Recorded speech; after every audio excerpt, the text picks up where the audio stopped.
My name is Ophelia Grant, and I'm 68 years old. For 40 years, I thought I had two people in my life I could trust completely, my husband Virgil and my best friend Delphine. But 6 months ago, I discovered they'd been having an affair for 3 years.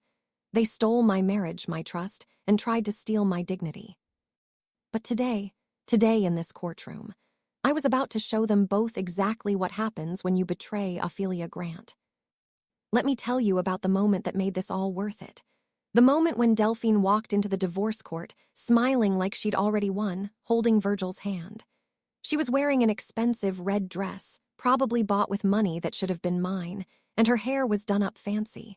She looked confident, victorious, like she was about to watch me lose everything. Then she saw who was sitting next to me.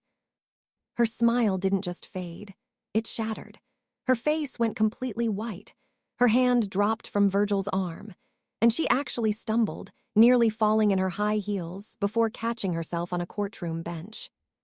"No," I heard her whisper. No, that's not possible."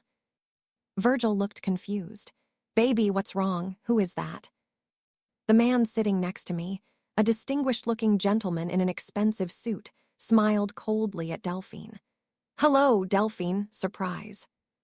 If this story has you hooked already, you need to subscribe right now and hit that notification bell. We bring you the most dramatic, emotional grandmother stories every week. Drop a comment telling us where you're watching from: USA, UK, Canada, Jamaica, Kenya. We love our global family. Now let's get into this story. But I'm getting ahead of myself. To understand why Delphine looked like she'd seen a ghost, to understand who that man was and why his presence destroyed her, I need to take you back to the beginning. Back to when I thought Delphine was my sister in everything but blood. I met Delphine Robinson 35 years ago at a church picnic. We were both in our early 30s, both married, both raising children.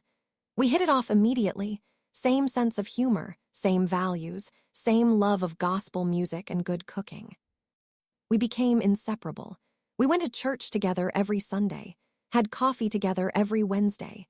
Our families celebrated holidays together. When my daughter Hazel got married, Delphine helped me plan the whole wedding. When her son got into college, I was the first person she called. For 35 years, Delphine was my best friend, my sister, my confidant.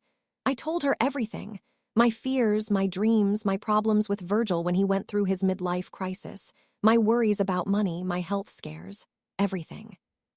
And she listened, sympathized, gave advice, all while secretly planning to steal my husband. Looking back now, I can see the signs I missed, little things that should have raised red flags. 3 years ago, Delphine suddenly started dressing differently. Younger, tighter clothes, more makeup. She said she was reclaiming her youth after her own divorce 5 years earlier. She started coming to my house more often when she knew Virgil would be home. "Just happened to be in the neighborhood," she'd say. She started complaining about being lonely, about missing having a man in her life, and I, like a fool, felt sorry for her, tried to set her up with men from church, never once thinking she had her eyes on MY man. Virgil started working late more often. "Business meetings," he said. "Client dinners." He'd come home smelling like perfume, but when I asked, he'd say it was from hugging a female colleague goodbye. He started dressing better, working out, buying new clothes. I thought he was just trying to stay healthy, stay attractive for me. I was so stupid, so blind. The affair went on for 3 years right under my nose. 3 years of lies, sneaking around, betrayal. And I didn't suspect a thing because I trusted them both completely. Until 6 months ago, when my world came crashing down. It was a Tuesday evening in April. I'd been at my daughter Hazel's house helping with my grandchildren. I came home earlier than expected because little Emma got sick and didn't need grandma anymore. When I walked into my house, I heard sounds from upstairs. Laughter, music, sounds that made my stomach drop. I climbed the stairs quietly, my heart pounding. The sounds were coming from my bedroom. My bedroom. I opened the door. And there they were, my husband of 40 years and my best friend of 35 years, in my bed, in my house, in my marriage. The 3 seconds before they noticed me were the longest of my life. I saw everything. Virgil's arm around Delphine's waist, her head on his chest, both of them relaxed and happy like they belonged together. Then Delphine saw me. She screamed and scrambled to cover herself. Virgil jumped up, his face going from content to panicked. "Ophelia, I thought you were staying at Hazel's all night." "Clearly," I said. My voice sounded calm, but inside I was dying, shattering into a million pieces. "This isn't what it looks like," Delphine started. "Really?" I interrupted. "Because it looks like my husband and my best friend are having an affair in my bed." Silence. They both stared at me, caught, guilty, with nowhere to hide. "How long?" I asked quietly. "Ophelia, let's talk about this," Virgil said, reaching for his pants. "How long?" I screamed. All the calm shattered. All the pain came pouring out. Virgil and Delphine looked at each other. Then Virgil said the words that destroyed me. 3 years. 3 years. 3 years of lying to my face. 3 years of them laughing behind my back. 3 years of betrayal. "Get out," I said to Delphine. "Get out of my house right now." "Ophelia, please let me explain." "Explain what?"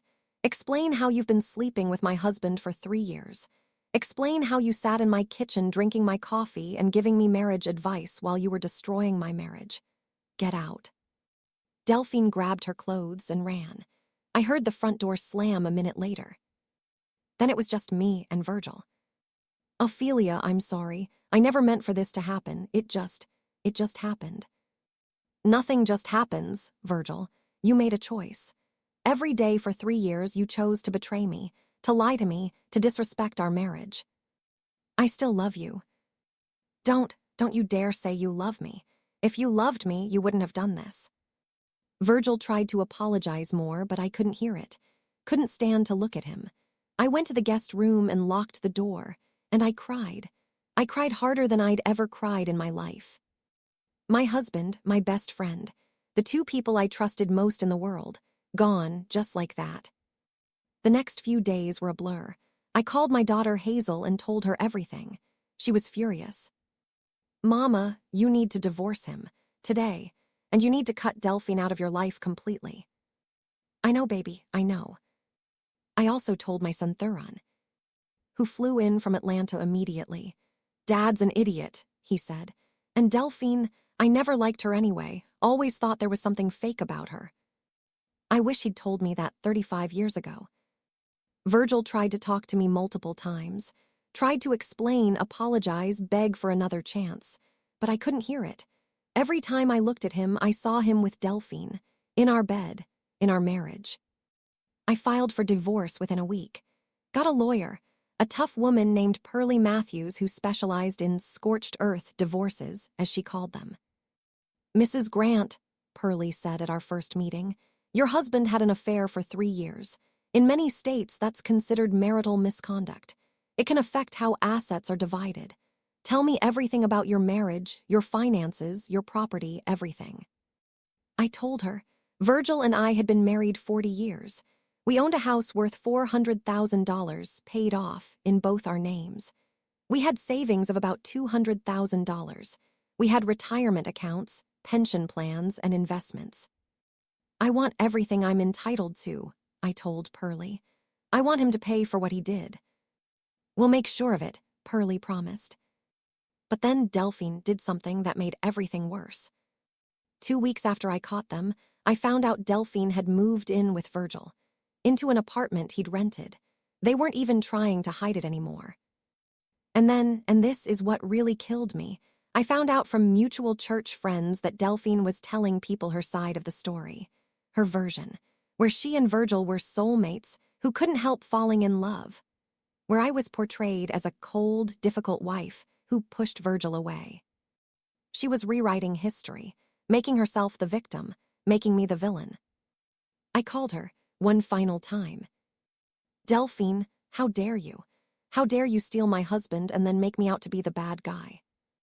"Ophelia, I'm sorry you're hurt, but you need to understand, Virgil and I have a real connection, something you and he never had. We were married for 40 years. And you were unhappy for at least half of that, Virgil told me everything, how you criticized him, how you never appreciated him, how he felt trapped. That's a lie. Is it? Or are you just refusing to see the truth? Ophelia, sometimes marriages end. Sometimes people find their real soulmates later in life. That's what happened with me and Virgil. I was so angry I could barely speak. You're not his soulmate, you're a homewrecker, and karma is going to come for you, Delphine, mark my words. We'll see, she said coldly, and hung up. That night I sat in my house, our house, feeling more alone than I'd ever felt. My marriage was over. My best friendship was over. 40 years with Virgil, 35 years with Delphine, all destroyed. But as I sat there in the darkness, something shifted inside me. The sadness started to harden into something else, something stronger. Anger, determination, a burning need for justice. Virgil and Delphine thought they'd won. Thought they'd ride off into the sunset together while I sat here broken and defeated. They had no idea who they were dealing with. Because I wasn't just going to divorce Virgil and move on. I was going to make sure he paid for what he did. And I was going to expose Delphine for exactly what she was. I called Pearlie Matthews back. I want to fight. I want to take him to court. I want everything.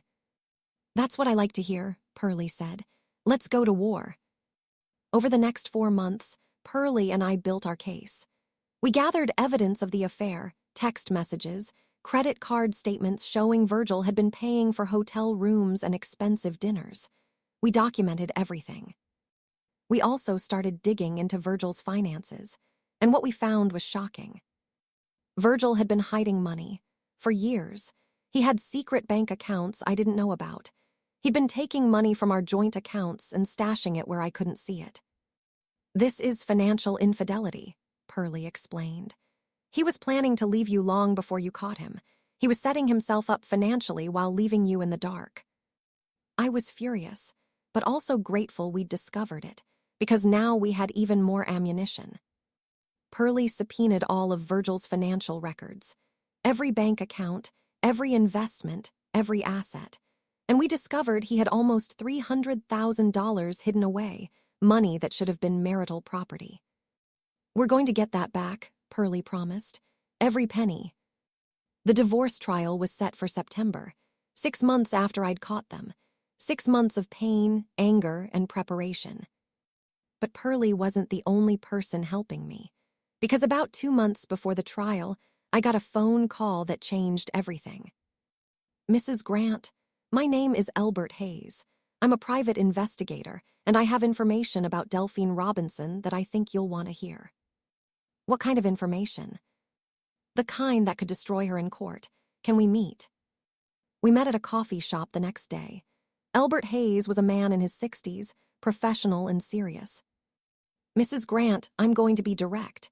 Delphine Robinson ruined my brother's life 15 years ago. She had an affair with him, broke up his marriage, and then when he had nothing left to give her, she moved on to her next victim. My brother never recovered. He died 5 years ago, drank himself to death because of what she did to him. I felt sick. She did this before. She's done it multiple times. Delphine is a professional homewrecker. She targets married men with money, has affairs with them, gets them to leave their wives, takes what she can and moves on. Why are you telling me this? Because when I heard she'd done it again, this time to you, I decided enough was enough. I've been investigating her for years, documenting her pattern, and I have evidence, lots of it, evidence that will show exactly what kind of person she is. What kind of evidence? Elbert pulled out a folder. Inside were documents, photos, testimonies from other women Delphine had hurt, other families she'd destroyed. This is everything I have. And Mrs. Grant, I want to help you take her down. Not just your husband, her too, because she needs to face consequences for what she's done. I looked through the folder, my anger growing with every page. Delphine wasn't just my friend who betrayed me. She was a serial predator who'd been doing this for decades. What do you need from me? I asked. I need you to let me testify at your divorce trial. Character witness. I can show the judge exactly what kind of person Delphine is. and why your husband's affair with her should be seen as part of a larger pattern of manipulation and predatory behavior. Will the judge allow that? If your lawyer argues it's relevant to the case, and it is, because it speaks to the nature of the affair and your husband's judgment, yes. I called Pearlie immediately. When I told her about Albert and his evidence, she was thrilled. This is perfect. We're not just going to win your divorce, we're going to humiliate them both. And that's how we planned it. That's how we set up the moment that would destroy Delphine's smug confidence. The moment when she walked into court expecting to watch me lose everything, only to see Albert Hayes, the brother of a man whose life she'd destroyed, sitting next to me. The moment when her smile vanished, and she realized she wasn't watching my trial. She was walking into her own judgment day. The morning of the trial, I woke up early, put on my best dress, a dignified navy blue suit with pearls, did my hair and makeup carefully. I wanted to look strong, powerful, like a woman who hadn't been broken by betrayal. Hazel and Thuron came with me to the courthouse. "You've got this, Mama," Hazel said, squeezing my hand. "You're going to make them both pay for what they did." Pearlie met us outside the courtroom. Ready. Ready. Albert Hayes was already inside, sitting in the gallery, waiting. We took our seats at the plaintiff's table, and we waited for Virgil and Delphine to arrive. At exactly 9 a.m., they walked in together. Delphine was wearing that red dress, smiling, confident. She even had the nerve to wave at some people she knew in the gallery. Then she looked over at our table. Saw me sitting there with Pearlie. Saw Albert Hayes sitting in the row behind me. And her smile died. Her face went white. Her hand dropped from Virgil's arm. She stumbled, nearly fell, caught herself. "No," she whispered. "No, that's not possible." Virgil looked confused. "Baby, what's wrong? Who is that?" Albert Hayes smiled coldly. "Hello, Delphine, surprise." Delphine's eyes were wild with panic. She grabbed Virgil's arm. "We need to leave. Right now, we can't be here." "What? We can't leave. This is the trial." "I don't care. We have to go." But before they could move, the bailiff called out, "All rise. The Honorable Judge Corinne Wilson presiding." The judge entered. A stern-looking black woman in her 60s who had a reputation for not tolerating nonsense in her courtroom. "Be seated," she said. "We're here for the matter of Grant versus Grant divorce proceedings. Are both parties present?" "Yes, Your Honor," Pearlie said. Virgil's lawyer, a nervous-looking man named Grover Sims, said, "Yes, Your Honor." But Delphine was still standing, frozen, staring at Albert Hayes like he was a ghost. "Ma'am," Judge Wilson said sharply, "please sit down. This is a courtroom, not a social gathering." Delphine sat mechanically, but she kept looking back at Albert. Her confidence was gone, replaced by pure terror. Judge Wilson began reading the case summary. "Mrs. Grant is petitioning for divorce on grounds of adultery. She's requesting an equitable division of assets and is alleging financial misconduct by Mr. Grant. Mr. Grant is contesting the division of assets and is claiming the marriage broke down due to mutual incompatibility. Is that correct?" "Yes, Your Honor," both lawyers said. "Then let's begin. Mrs. Matthews, you may call your first witness." Pearlie stood. "Your Honor, I call Ophelia Grant to the stand." I walked to the witness stand, placed my hand on the Bible, and swore to tell the truth. And then I began telling my story. All of it, 40 years of marriage, the betrayal, the affair, the lies. As I talked, I watched Virgil. He couldn't look at me, just stared at the table. But Delphine kept looking back at Albert Hayes. She knew something was coming, something bad. After I finished testifying, Pearlie called financial experts to talk about the hidden money Virgil had stashed away. Then she said the words that made Delphine turn completely pale. "Your Honor, I'd like to call Albert Hayes to the stand as a character witness regarding Delphine Robinson's pattern of predatory behavior toward married men." Virgil's lawyer jumped up. "Objection, Ms. Robinson isn't on trial here." "Your Honor," Pearlie argued, "Mr. Grant's affair with Ms. Robinson is central to this case. Mr. Hayes's testimony speaks to the nature of that affair and whether it was the result of mutual attraction or predatory manipulation. It's directly relevant to the issues before this court. Judge Wilson thought for a moment. Then, "I'll allow it. Mr. Hayes, please take the stand." As Albert Hayes walked to the witness stand, Delphine made a sound, a whimper of pure fear. And I knew that everything was about to come out. All of Delphine's secrets, all of her lies, all of the lives she'd destroyed. She thought she was watching my trial. She was about to discover it was hers. Oh my God, did you see Delphine's face? If you're screaming right now, you need to smash that like button and subscribe immediately. Turn on all notifications bell and drop a comment. Where are you watching from? And what do you think Albert is going to reveal about Delphine? This is about to get crazy. Don't miss it. Albert Hayes sat in the witness stand, looking calm and professional. But when he looked at Delphine, his eyes were cold as ice. Pearlie approached him. "Mr. Hayes, can you please state your occupation for the court?" "I'm a private investigator. I've been working in that field for 30 years. "And what brought you to this courtroom today?" "I'm here because Delphine Robinson destroyed my brother's life. And when I heard she'd done it again to Mrs. Grant, I decided it was time someone exposed her for what she really is." Virgil's lawyer jumped up. "Objection, this is character assassination."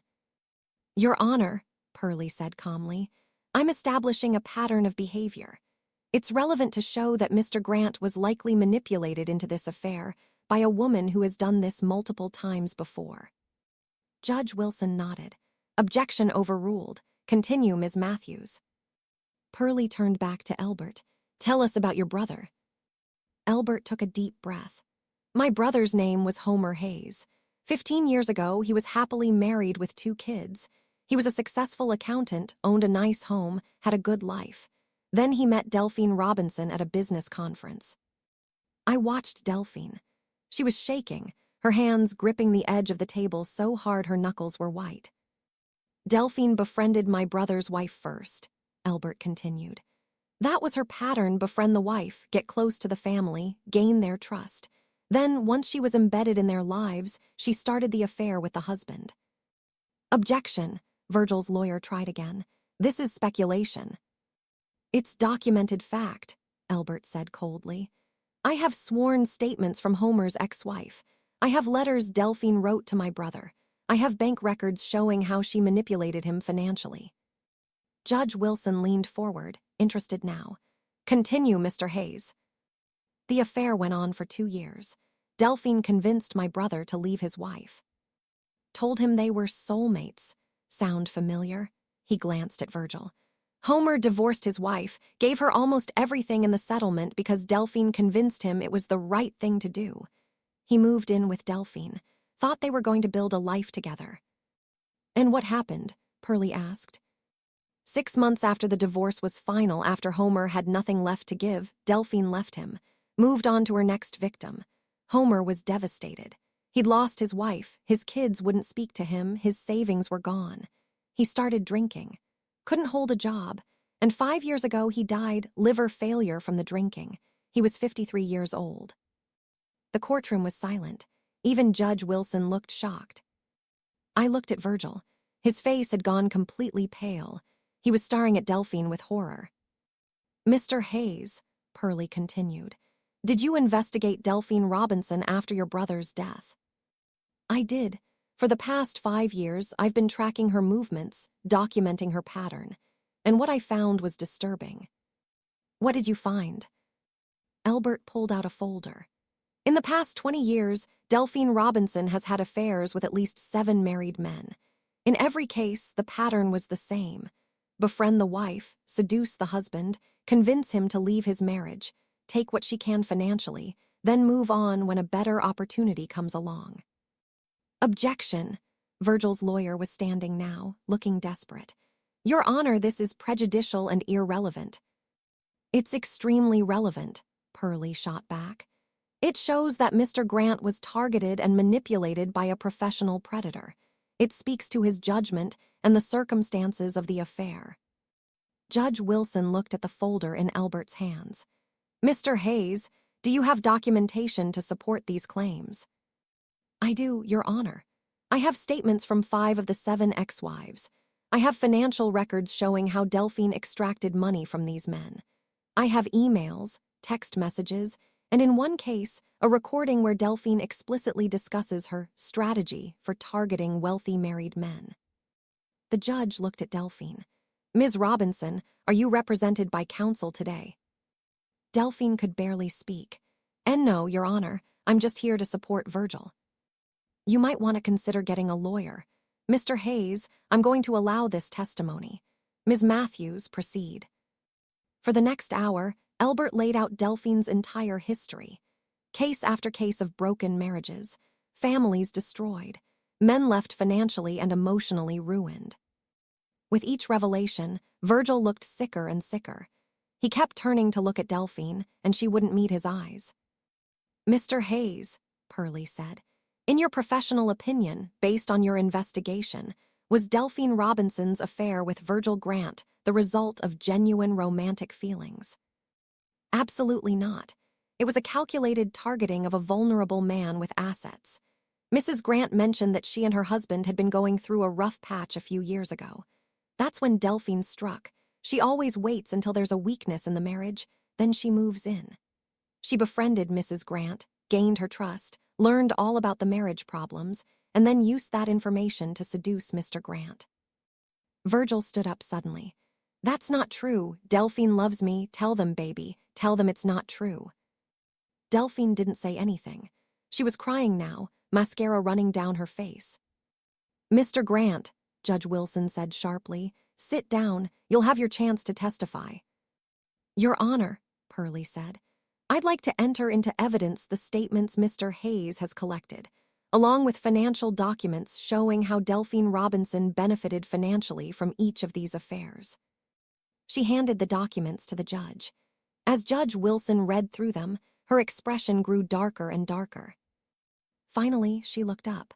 Ms. Robinson, I strongly suggest you retain legal counsel, because based on what I'm reading here, there may be criminal implications to your behavior. Financial fraud, possibly even extortion in some cases. Delphine burst into sobs. I didn't do anything illegal, I just fell in love multiple times. 7 times in 20 years, Judge Wilson said dryly. And each time with a married man who had significant assets, and each time ending with you receiving money or property. That's quite a coincidence. I want to take a 15-minute recess, the judge continued. Mr. Grant, I suggest you use this time to speak with your attorney. And Ms. Robinson, I'm ordering you to remain in the courthouse. Bailiff, please make sure Ms. Robinson doesn't leave the building. The bailiff nodded. We all stood as the judge left the courtroom. The moment she was gone, Virgil turned to Delphine. Is it true, any of it? Delphine tried to grab his hands. Virgil, baby, no. He's lying. He's making it all up because he's bitter about his brother. He has documentation, statements from other women, financial records. They're fake. They have to be fake. But Virgil pulled away from her. For the first time, I saw doubt in his eyes, real doubt about the woman he'd betrayed me for. Elbert Hayes walked over to me. How are you holding up, Mrs. Grant?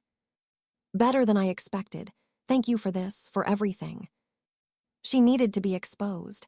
I just wish I'd done it sooner before she could hurt you. Hazel hugged me tight. Mama, did you see Daddy's face? He's finally realizing what she really is. Good, I said, and I meant it. During the recess, something else happened.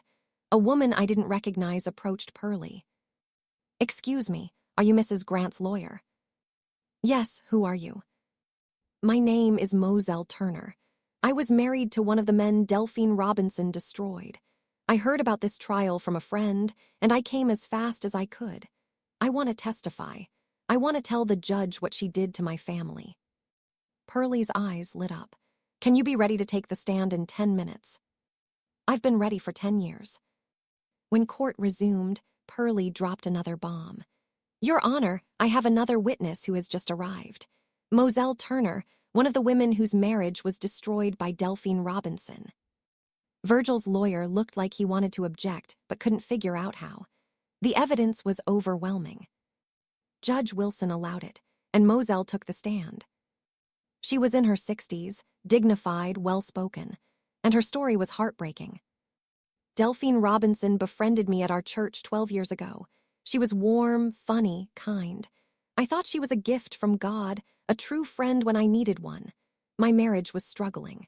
My husband Otis and I had been fighting about money, about his long work hours. I confided in Delphine about everything. Moselle's voice hardened, and she used every single thing I told her to seduce my husband. She knew exactly what he was unhappy about in our marriage, exactly what buttons to push, exactly how to make him feel understood and appreciated. Within 6 months, they were having an affair. "What happened to your marriage?" Pearlie asked. "It ended. Otis left me for Delphine. We'd been married 32 years. 32 years gone. Otis gave me a terrible divorce settlement because Delphine convinced him I didn't deserve more. She told him I was a drain on his success. Meanwhile, she was buying designer clothes and jewelry with his money, planning their future together." How long did their relationship last? 8 months. Once the divorce was final and Otis had given her access to his accounts, she started pulling away, making excuses. And then one day she just left, moved to another city, blocked his number. Otis was devastated. He came crawling back to me, begging for forgiveness, but I couldn't do it. The damage was too deep. "Where is your ex-husband now?" "He's remarried. To someone else. We're cordial for the sake of our grandchildren, but the family was permanently broken. And it was all because Delphine Robinson saw my husband as an opportunity." By the time Moselle finished testifying, there wasn't a dry eye in the courtroom, except Delphine's. She just sat there, stone-faced, staring at nothing. Virgil looked like he wanted to throw up. Then Pearlie called me back to the stand. "Mrs. Grant, after hearing this testimony about Delphine Robinson's history, how do you feel about your husband's affair with her?" "I feel vindicated," I said clearly. "For months, Virgil and Delphine tried to make me think their affair was my fault, that I'd somehow pushed Virgil into her arms. But now I know the truth. Delphine targeted him. She targeted our marriage. She used our friendship to destroy us. This wasn't about love. It was about money and control." "Do you forgive your husband?" I looked directly at Virgil. "No, even if he was manipulated, he still made the choice to betray me. He still chose to have an affair. He still chose to hide money from me while planning to leave. He's not innocent in this." "What do you want from this divorce?" "I want everything I'm entitled to under the law. I want the money he hid returned to the marital estate and divided fairly. I want my share of our home, our savings, our retirement accounts. And I want him to know that actions have consequences." After I testified, it was Virgil's turn. His lawyer tried to make him look sympathetic, a man who'd made a mistake, who'd been manipulated by a predator. But Judge Wilson wasn't buying it. "Mr. Grant," she said, "even if we accept that you were manipulated by Ms. Robinson, you still made conscious choices to betray your wife. You still hid money from her. You still violated your marriage vows. The court is not going to excuse your behavior simply because your mistress turns out to be a serial homewrecker." Virgil's lawyer tried to argue for a 50-50 split of assets, but Pearlie countered with evidence of Virgil's hidden money and his long-term deception. "Your Honor, Mr. Grant has been planning to leave this marriage for years. He systematically hid assets, moved money into secret accounts, and prepared for his exit while Mrs. Grant remained faithful and trusting. This is financial abuse on top of infidelity." Judge Wilson agreed. "I'm going to take a short recess to review all the financial documents and determine an equitable division of assets. We'll reconvene in 30 minutes for my ruling." During that 30 minutes, Virgil finally confronted Delphine in the courthouse hallway. I couldn't hear everything they said, but I heard enough. "Were you ever going to tell me," Virgil demanded, "about the other men, the other marriages you destroyed?" "It wasn't like that." "How many men before me, Delphine? How many marriages?" "Virgil, please. Did you ever actually love me, or was I just another mark?" Delphine didn't answer, and in her silence, Virgil got his answer. "Oh my God," he said, staggering backward. "Oh my God, what have I done? I destroyed my marriage 40 years with Ophelia for a woman who never even loved me. I do love you. Stop lying, Virgil shouted. Just stop, I've heard enough lies, from you, from myself, from everyone. He walked away from her, and for the first time since this nightmare began, I felt something other than anger toward him. I felt pity, because he'd been played. We both had. When court reconvened, Judge Wilson had her ruling ready. After reviewing all evidence and testimony, I'm ruling in favor of Mrs. Grant on almost every point. The affair was not simply a mutual mistake. It was the result of calculated manipulation by a third party. Mr. Grant's hiding of assets was deliberate financial misconduct. Therefore, I'm ordering the following division of assets. She went through everything. The house, 70% to me, 30% to Virgil. The savings and hidden accounts, 65% to me, 35% to Virgil. The retirement accounts, split based on years of marriage, but with a penalty adjustment in my favor due to Virgil's misconduct. Furthermore, Judge Wilson said, I'm ordering Mr. Grant to pay spousal support of $3,000 per month for the next 10 years. And I'm ordering both Mr. Grant and Ms. Robinson to attend court-ordered counseling. Mr. Grant for his behavior in this marriage, and Ms. Robinson because, based on the testimony I've heard today, she needs professional help. She looked at Delphine. Ms. Robinson, I'm also referring this case to the district attorney's office. Based on the pattern of behavior documented here, there may be grounds for investigation into fraud, financial exploitation, and potentially other charges. You should consult with an attorney immediately. Delphine looked like she might pass out. This court is adjourned. The gavel came down. I'd won. I'd actually won. Hazel and Thuron hugged me, crying with joy. Pearlie shook my hand. That was one of the most satisfying cases I've ever worked on. Elbert Hayes approached me one more time. Mrs. Grant, I hope this brings you some peace. Not just the financial victory, but knowing the truth about what happened. It does. Thank you. Thank you for having the courage to speak up. As we left the courtroom, I saw Virgil sitting alone on a bench in the hallway, his head in his hands. Delphine was nowhere to be seen. She'd fled the courthouse as soon as the judge adjourned. Part of me wanted to go to Virgil. After 40 years of marriage, that instinct was still there. But I didn't, because that chapter of my life was over. Instead, I walked past him with my head held high, flanked by my children and my lawyer, ready to start the next chapter of my life. But as we reached the courthouse doors, something happened that I wasn't expecting. A woman approached me, someone I didn't recognize. She was in her 40s, well-dressed, nervous. Mrs. Grant, my name is Zelma Crawford. I'm a reporter for the Atlanta Tribune. I've been following this case, and I'd like to do a story on it. A story about Delphine Robinson and the trail of broken marriages she's left behind. I think women need to know about predators like her. Would you be willing to be interviewed? Before I could answer, my phone rang. It was an unknown number. Hello. Mrs. Grant, this is Detective Buford Chambers with the district attorney's office. Judge Wilson sent over the file from your court case. We'd like to open a formal investigation into Delphine Robinson. We may need you to testify before a grand jury. Are you willing? I looked at Pearlie. She nodded. Do it, finish this. I turned to the reporter. Yes, I'll do an interview. I turned to the detective. Yes, I'll testify. Because this wasn't just about my divorce anymore. This was about justice, real justice. Delphine Robinson had spent 20 years destroying families and ruining lives. But now, her reckoning had finally come. And I was going to make sure she faced every single consequence of what she'd done. But what I didn't know, what none of us knew, was that Delphine had one more card to play. One final desperate move that would put everyone at risk.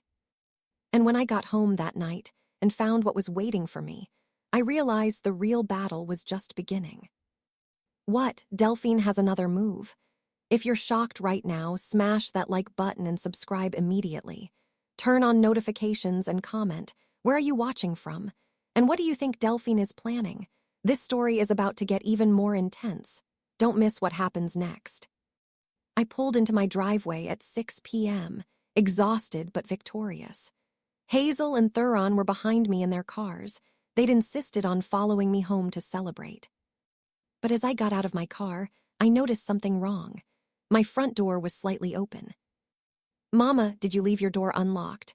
Hazel asked, noticing it too. "No, I locked it this morning before we left for court." Thuron stepped in front of me. "Stay here, let me check it out."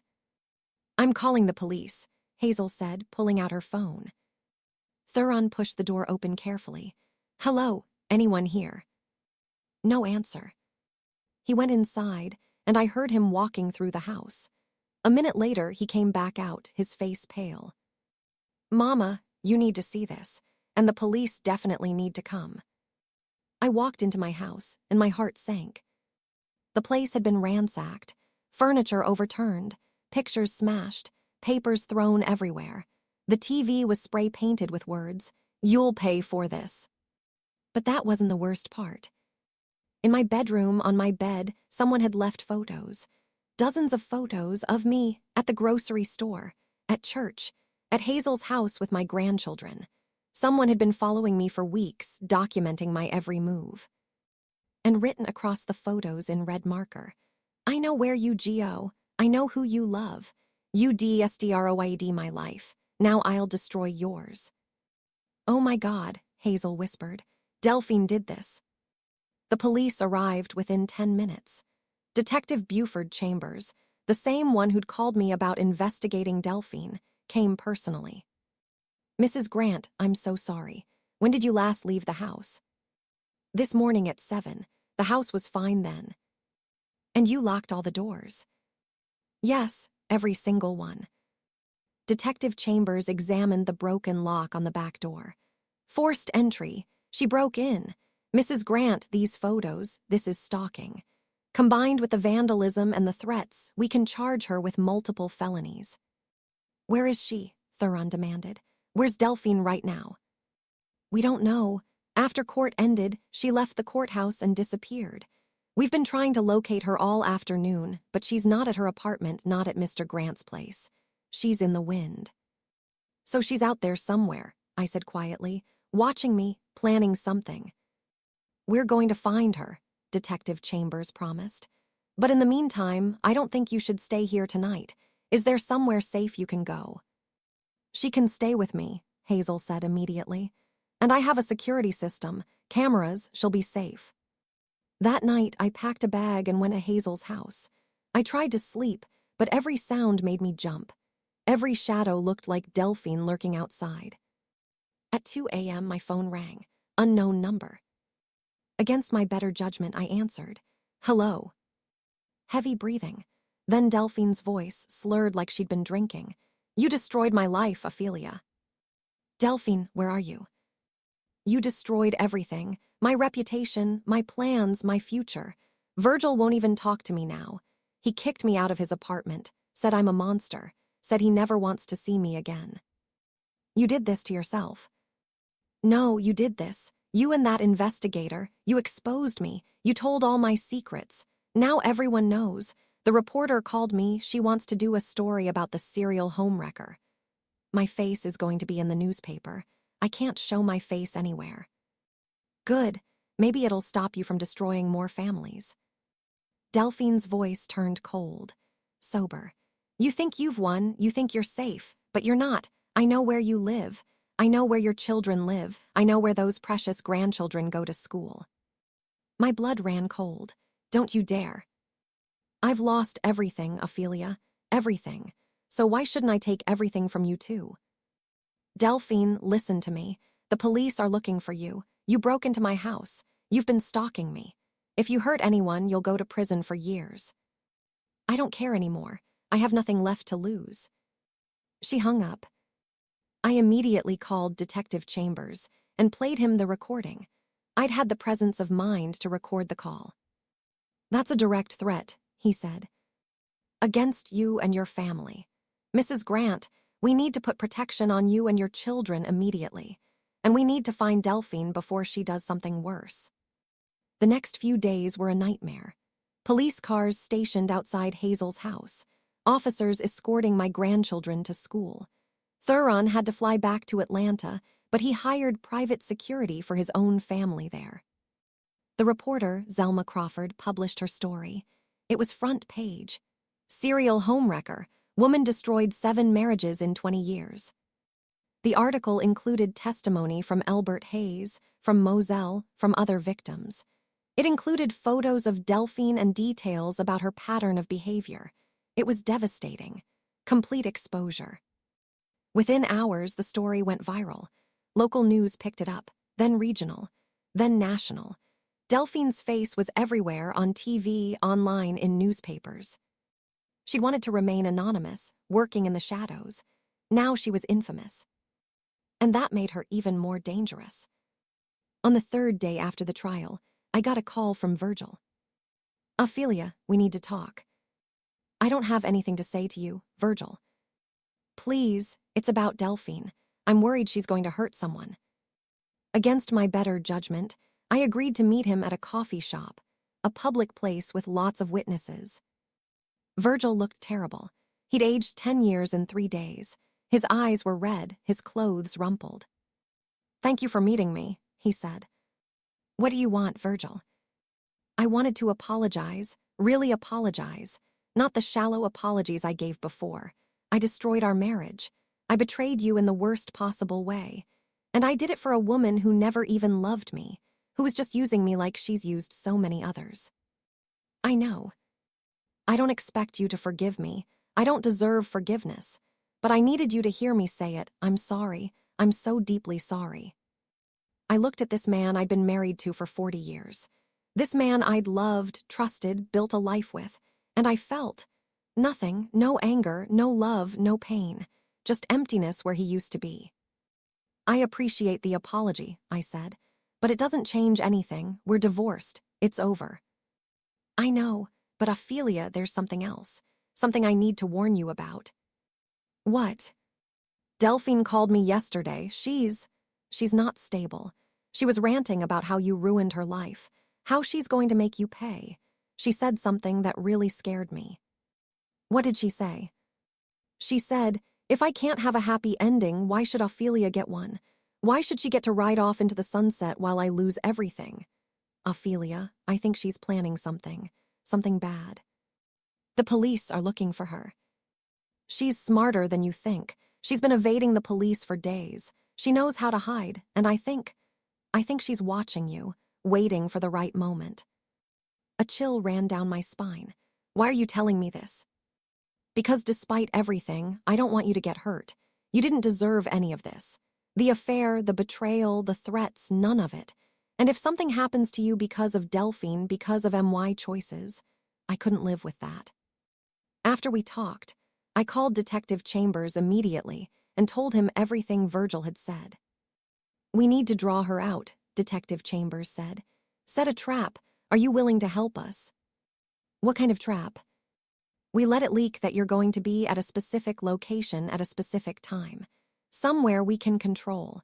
Then we wait for Delphine to show up, and we grab her." "You want to use me as bait?" "Only if you're comfortable with it. We'll have officers everywhere. You'll never be in real danger. But Mrs. Grant, if we don't catch her soon, she's going to escalate.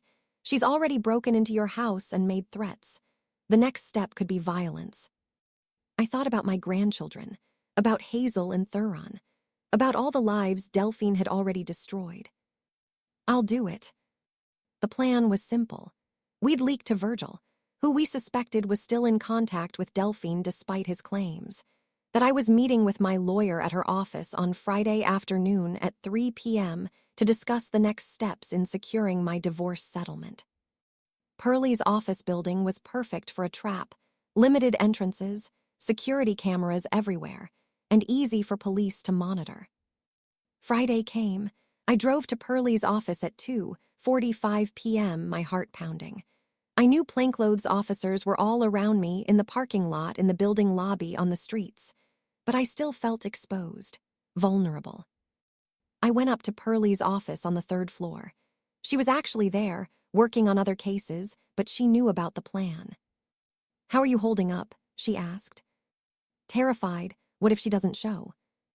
Then we try something else. But Ophelia, if she does show, if she's really been watching you and planning something, this is our best chance to catch her. At 3:05 p.m., my phone rang. Detective Chambers.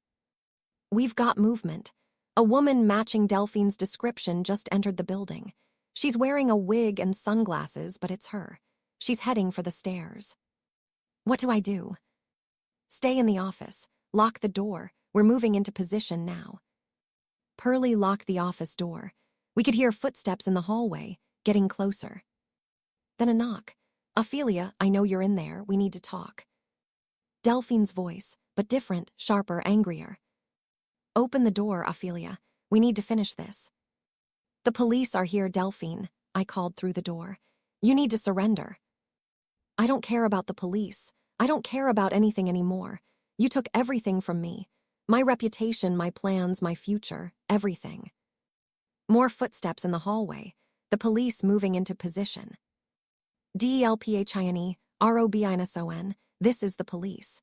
Put your hands up and step away from the door. Silence, then, no. Ma'am, we have the building SURRUNDED. There's no way out. Surrender now. I said no. Then I heard something that made my blood turn to ice. A crash, breaking glass, screaming from somewhere else in the building.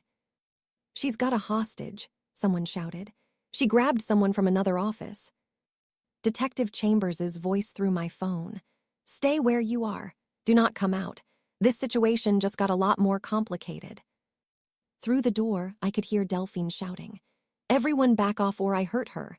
I swear I'll do it. Who does she have? I asked Detective Chambers. A paralegal from the office next door. Young woman, early 20s. Delphine's got her in a headlock. This was my fault, my plan, and now an innocent woman was in danger because of me. I'm coming out, I told Detective Chambers. No, absolutely not. That's exactly what she wants. I don't care. I'm not letting someone else get hurt because of my problems. I unlocked the door before Pearlie could stop me and stepped into the hallway. Delphine was there, 20 feet away, holding a terrified young woman with one arm, while her other hand held something I couldn't quite see. Ophelia, Delphine said, smiling that terrible smile. How nice of you to join us. Let her go, Delphine. This is between you and me. Oh, now you care about other people. Where was that care when you destroyed my life? You destroyed your own life. You spent 20 years breaking up marriages, hurting people. You brought this on yourself. I was surviving, Delphine screamed. I was alone. My husband left me. I had no money, no security. Those men, they had everything. Beautiful homes, loving wives, financial stability. Why did they get everything while I had nothing? So you decided to destroy their marriages, steal their money, ruin their families. I did what I had to do to survive in a world that doesn't care about single older women, and I was good at it. I had a system that worked, until you ruined everything. Police officers had their guns drawn, but they couldn't get a clear shot with the hostage in the way. Delphine, I said, taking a step closer, it's not too late. Let her go, surrender, get help. You can still. Still what? Still have a life? My life is over. Everyone knows what I did. I can't go anywhere without being recognized. I can't get a job, can't make friends, can't even show my face in public. You made sure of that with your newspaper article. You made those choices. And now I'm making another choice. Delphine pulled her hand up, and I saw what she was holding. A syringe, filled with something that looked like clear liquid. Do you know what this is, Ophelia? It's insulin. Enough insulin to kill someone if injected all at once.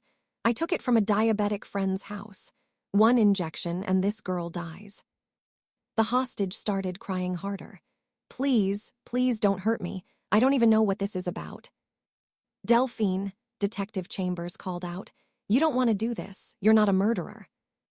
How do you know what I am? Delphine shouted back. You don't know me. Nobody knows me. Nobody ever did. I knew you, I said quietly. For 35 years I knew you, or I thought I did. The Delphine I knew wouldn't hurt an innocent person. The Delphine you knew never existed, she spat. That was just a role I played. A character, sweet, friendly Delphine who everyone loved. But that wasn't real. This is real. This angry, desperate woman who has nothing left. Then let's end this, I said. You want revenge on me? Fine, let her go and take me instead. No, Detective Chambers shouted, but I ignored him. Let her go, Delphine. Take me hostage. I'm the one you really want. Delphine's eyes narrowed. You do that, trade yourself for her. Yes, because unlike you, I actually care about people other than myself. For a long moment, Delphine just stared at me. Then slowly she pushed the young woman away. Run. The paralegal didn't need to be told twice. She ran down the hallway into the arms of waiting police officers. Now it was just Delphine and me, and that syringe still in her hand. Okay, Delphine said. It's just us now, like old times. Remember when it was just us, Ophelia? Having coffee, talking about life, being friends. We were never really friends, were we? You were just using me to get to Virgil. Maybe, or maybe part of me did actually care about you. Maybe that's why this hurts so much. She took a step toward me. The police started to move. Don't, Delphine screamed. Don't move or I inject her right now. Everyone froze. Delphine grabbed my arm, pulled me close, and pressed the syringe against my neck. Now, she said, we're going to walk out of here together, and if anyone tries to stop us, Ophelia dies. Detective Chambers' voice. Delphine, you're only making this worse. Let Mrs. Grant go. No, she's coming with me. We're going to have a nice long talk about friendship, about betrayal, about everything. She started walking me toward the stairs, the needle pressed against my skin. My heart was pounding. This was really happening. I was being taken hostage by a woman who'd spent 20 years destroying lives. A woman who had absolutely nothing left to lose. As we reached the stairwell door, Delphine whispered in my ear, I'm not going to prison, Ophelia, and if I'm going down, I'm taking you with me. She kicked open the stairwell door and pushed me through. And that's when everything went wrong. No way, Delphine has her as a hostage. If you're freaking out right now, smash that like button and subscribe. Turn on all notifications and comment. Where are you watching from? And do you think Ophelia will survive? As Delphine pushed me into the stairwell, something happened that she didn't expect. I fought back. I'm 68 years old, but I'm not weak. I'm not helpless, and I'd had enough of being a victim. I spun around fast, knocking the syringe away from my neck. It flew out of Delphine's hand and clattered down the stairs. You, Delphine started, but I didn't let her finish. I'm done with you, I shouted, pushing her away from me. Done with your manipulation, done with your threats, done with letting you hurt me and everyone I love. Delphine stumbled backward, shocked. She'd expected me to be scared, compliant, easy to control. But I'd spent 6 months being scared, 6 months dealing with betrayal and pain, and I was finished. Police officers burst through the stairwell door, guns drawn. Get on the ground, now. Delphine looked at me, then at the officers, then back at me. And in that moment, I saw something in her eyes I'd never seen before. Defeat, real total defeat. She got on her knees, then on her stomach. Officers swarmed her, handcuffing her hands behind her back. Ophelia Grant, Detective Chambers said, rushing to me. Are you okay? Did she hurt you? I'm fine. She didn't inject me with anything. They took Delphine away. As they led her past me, she looked up one last time. I really did care about you once, she said quietly. In the beginning, before everything got complicated. If you'd really cared, I said, you never would have slept with my husband. She didn't have an answer for that. They took her down the stairs and out of the building. I watched through the window as they put her in a police car.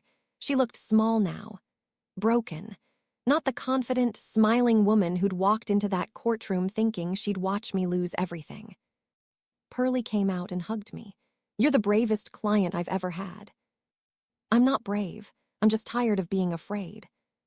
Detective Chambers needed my statement, which took 2 hours. By the time I was done, it was dark outside. Hazel and Thuron were waiting for me in the lobby. They'd heard what happened and rushed over. "Mama," Hazel said, crying and hugging me, "you could have been killed." But I wasn't. I'm okay, baby, I promise. Thuron was less emotional, but just as shaken. "Mama, no more being bait for dangerous criminals, okay? I can't take the stress." I laughed despite everything. Deal. The next few weeks were a blur of activity. Delphine was charged with breaking and entering, stalking, making terroristic threats, kidnapping, and attempted assault with a deadly weapon. Her bail was set at $1 million, which she couldn't pay. She stayed in jail awaiting trial. The district attorney's office also moved forward with investigating her pattern of financial exploitation. They found evidence that she'd committed fraud in at least 4 of her previous relationships. More charges were filed. Delphine's lawyer tried to make a deal, but the DA wasn't interested. "Your client has left a trail of destroyed lives for 20 years. She's going to trial, and we're going to make sure she faces every consequence." The trial was set for 6 months later. I would have to testify. So would Elbert Hayes, Moselle Turner, and several other victims. But in the meantime, I focused on rebuilding my life. The divorce was finalized. The judge's ruling stood. I got 70% of the house value, which I used to buy a smaller, cozier home closer to Hazel. I got most of our savings. I got my fair share of retirement accounts. Virgil paid the first month of spousal support on time. I heard through Hazel that he'd moved to another state, trying to start over somewhere people didn't know about his affair and betrayal. I didn't care where he went. He was my past. I was focused on my future. I also did several interviews about my experience, not for revenge or publicity, but to warn other women, to help them recognize the signs of predators like Delphine. "She didn't just steal my husband," I told one interviewer. "She stole my trust, my friendship, my sense of security, and she'd been doing it to other women for 20 years. If my story can help even one woman avoid what I went through, it's worth telling." The story got picked up nationally.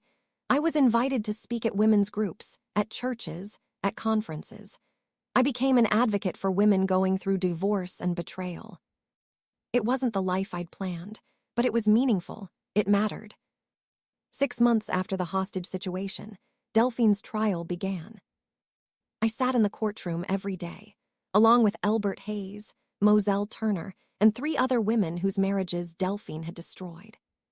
The prosecution laid out her entire history: 20 years of targeting married men, 20 years of befriending wives to gain access to their marriages, 20 years of manipulation, lies, and destruction. They showed financial records proving she'd extracted hundreds of thousands of dollars from her victims over the years. They played recordings of her discussing her strategies for targeting wealthy men.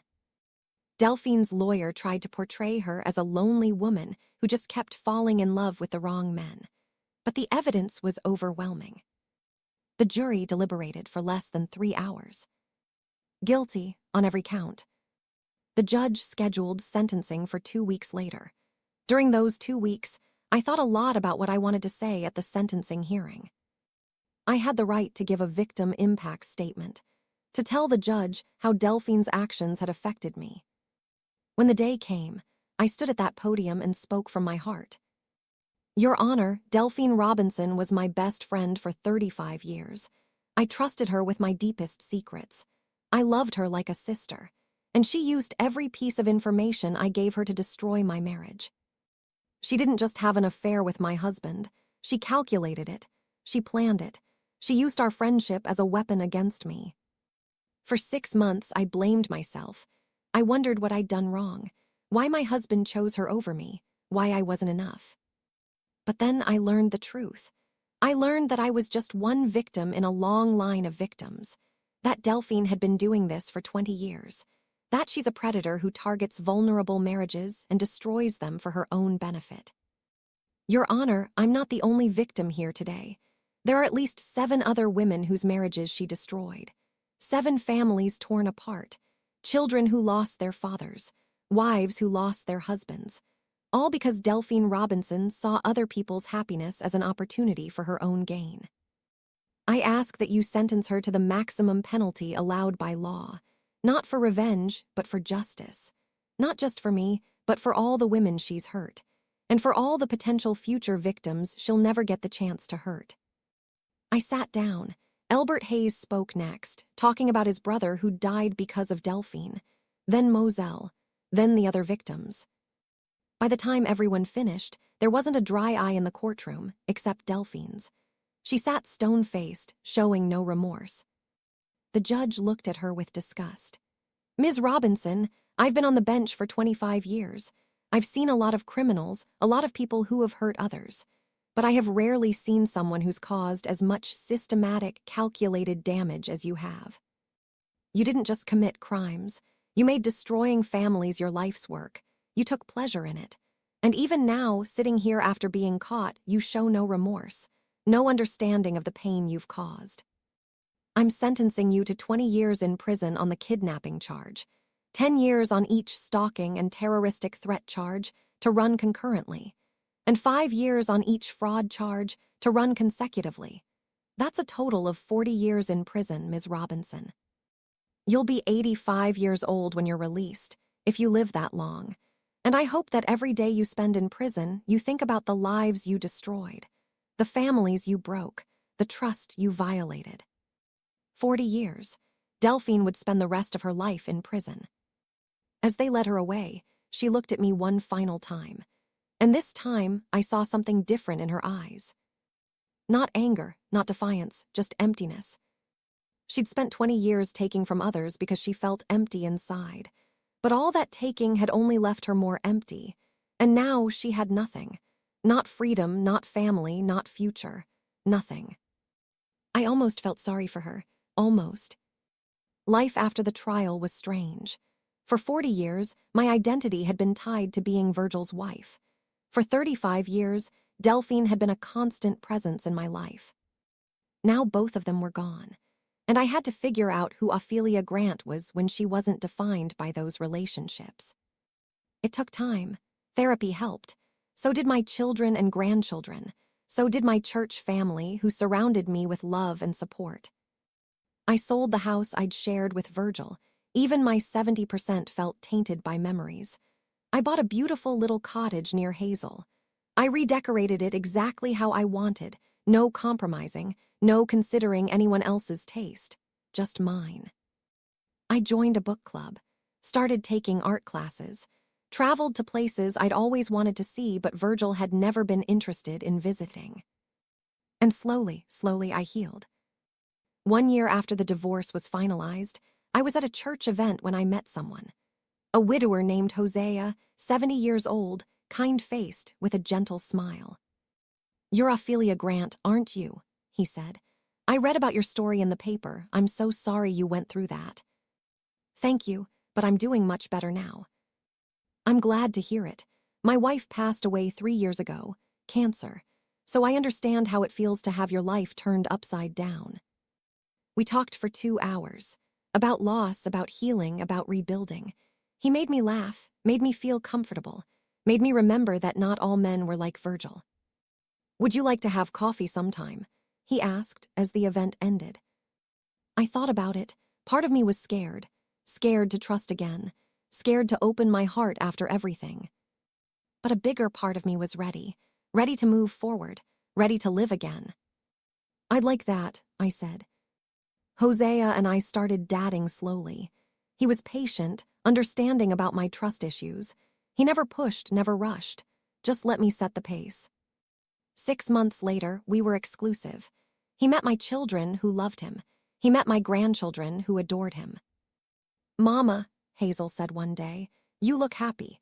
Really, truly happy. I haven't seen you like this in years." She was right. I was happy. Not because I had a man in my life. I'd learned I could be complete without that. But because I'd rebuilt myself, rediscovered myself, became the woman I was always meant to be. 2 years after the trial, I got a letter. From prison, from Delphine. I almost threw it away without reading it, but curiosity won. "Dear Ophelia, I know you probably don't want to hear from me. I wouldn't blame you if you threw this letter in the trash, but I needed to write it anyway. I've had 2 years to think about what I did, to really think about it without distractions or excuses. And I finally understand something. I was wrong about everything. I told myself for 20 years that I was a victim, that society had left me behind, that I deserved to take from others because life had taken from me. But that was all lies I told myself to justify hurting people. The truth is, I was a predator. I targeted vulnerable marriages. I manipulated good people. I destroyed families. And I did it because it made me feel powerful, made me feel like I mattered. But I didn't matter, not really, because the only way I could feel important was by taking from others. I never built anything real, never created anything lasting. I just destroyed. You asked me once if I ever really cared about you. The answer is yes, I did. In the beginning, before I started the affair with Virgil, our friendship was real. I genuinely loved you like a sister.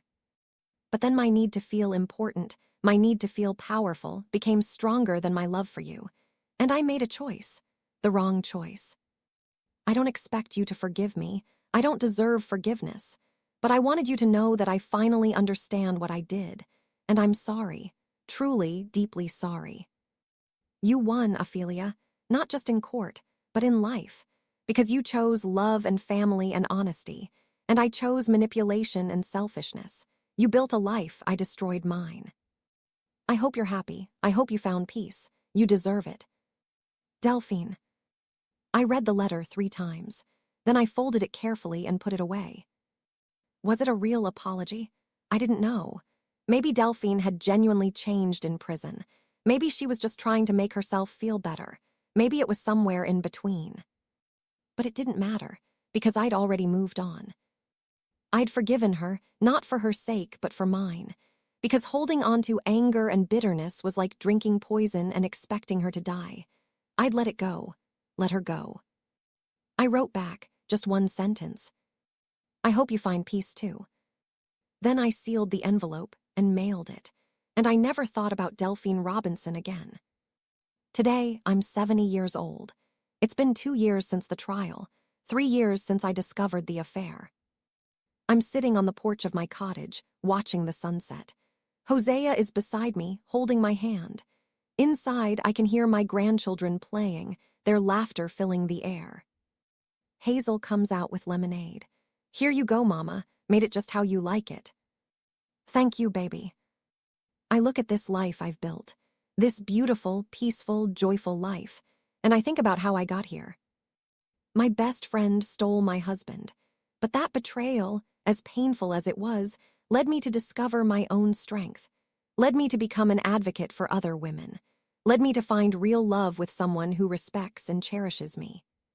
The smile that vanished from Delphine's face when she saw Elbert Hayes in that courtroom, that was the moment she realized her past had caught up with her. That was the moment she understood she wasn't going to win. But more importantly, that was the moment I understood that I already had won, because I had truth on my side. I had people who loved me. I had my integrity intact.